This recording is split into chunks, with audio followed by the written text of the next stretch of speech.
dis-moi. Mais du coup, est-ce qu'il n'y aurait pas une forme de masochisme émotionnel? Ça c'est bien dit. Oui, bien sûr, oui, qu'il y a un masochisme. Alors, c'est posé sur le fait que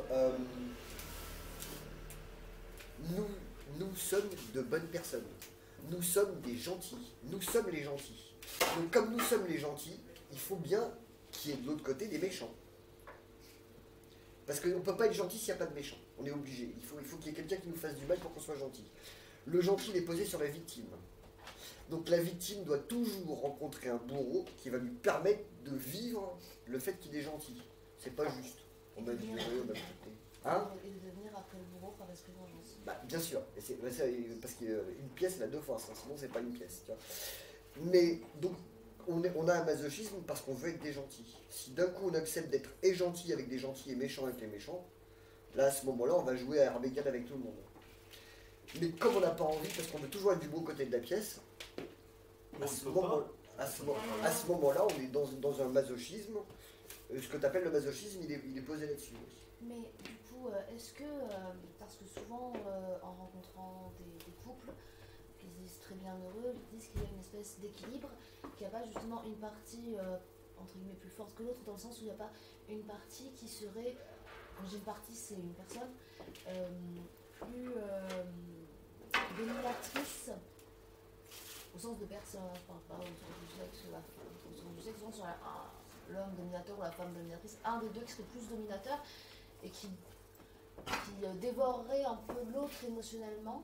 Absolument impossible. Tu peux rencontrer qu'un partenaire à ta taille. Et justement, de un, est-ce possible? Et de deux, est-ce possible d'être amoureux, de vivre une relation sans souffrir et surtout sans supprimer son individualité, sans être aligné par l'autre? Parce que quand on rentre dans une dynamique de couple, on s'aliène un peu à l'autre dans le sens où on ne vit plus que par rapport à notre individualité, on ne fait plus les choses comme on les voudrait exactement, mais aussi et surtout même pour faire plaisir à l'autre. En gros, c'est comme si notre action ne partait pas à la base de notre libre arbitre de ce qu'on veut faire, mais partait aussi, avant de faire une action, de ce qui ferait plaisir à l'autre, par rapport à l'autre. L'autre a une telle influence sur nous que j'ai l'impression, en fait, c'est pour ça que je souffre en couple, personnellement, mais ça me regarde, il y a une espèce de dilution de la personnalité. C'est ce que je disais tout à l'heure. Voilà. Dans cette dilution de la personnalité, elle est pas diluée. Je vais essayer de trouver d'autres mots parce que ça résonne pas de la même façon chez toi et enfin, chez vous deux. Mais ce que tu vas imaginer être une dilution, c'est-à-dire c'est une complémentarité qui est recherchée. C'est-à-dire qu'au départ, je me sens séparé d'une part de moi-même. D'accord? C'est posé sur toutes les mythologies où j'ai besoin de rencontrer mon complémentaire, etc. Ma moitié, blablabla, blablabla.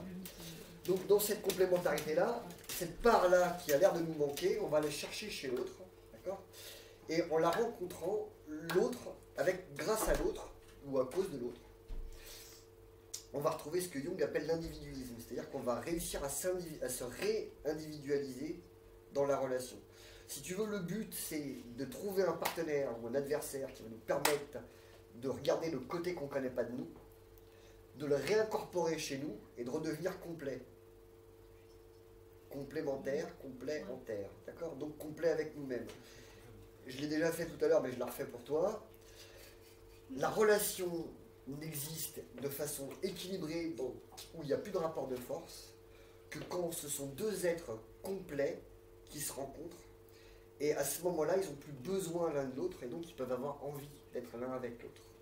Et c'est uniquement quand tu peux te passer de l'autre qu'ensuite la relation peut être juste. Parce que là, à ce moment-là, t'es sympa, je discute avec toi, j'ai des relations telles qu'elles soient. Mais si à ce moment-là, t'es mal luné, t'as pas envie, t'es chiant, t'es machin, je le fais pas.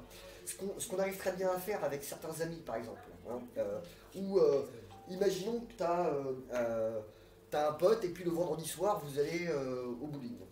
Tous les vendredis. Et ça fait 6 mois que tu le connais, et tous les 6 mois, tous les vendredis, tu vas au bowling et tu joues au bowling. C'est qui m'a envoyé bowling? Bon, bref. Et au bout de 6 mois, ce mec-là, il commence à être chiant parce qu'il est dans une histoire avec une nana. Puis c'est infernal, elle lui fait vivre des trucs, l'autre il s'en plaint, tu sais, c'est la bonne personne.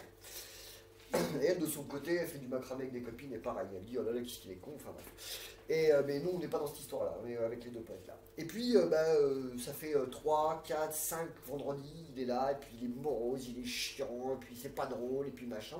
Au bout du 5e vendredi, tu vas lui dire, quand il t'appelle pour dire on va faire un bowling, tu lui dis non, non. C'est cool. Au bout du 3e vendredi, peut-être. Normalement, même au bout du 2e. Ouais, bah ouais, enfin, quand tu as ouais. compris le truc au bout du 2e. Mais bon, le premier, c'est un coup de. Bon, il a le droit de pas être bien, quoi. Et pourtant, dans un couple, les vendredis sont des lundis, des mardis, des mercredis, des jeudis aussi. Ça se prolonge les samedis et les dimanches, où l'autre, comme elle n'est pas bien, tu sors même plus voir tes potes. Et parfois, c'est pas bien, et tu restes quand même, et des fois, ça dure des années. Alors qu'avec un pote, au bout du 5e vendredi, tu vas plus. Hein. Parce que t'as pas besoin de lui. Et t'as pas besoin de lui parce que t'as pas de relation sexuelle avec lui. Ça dépend que de ça.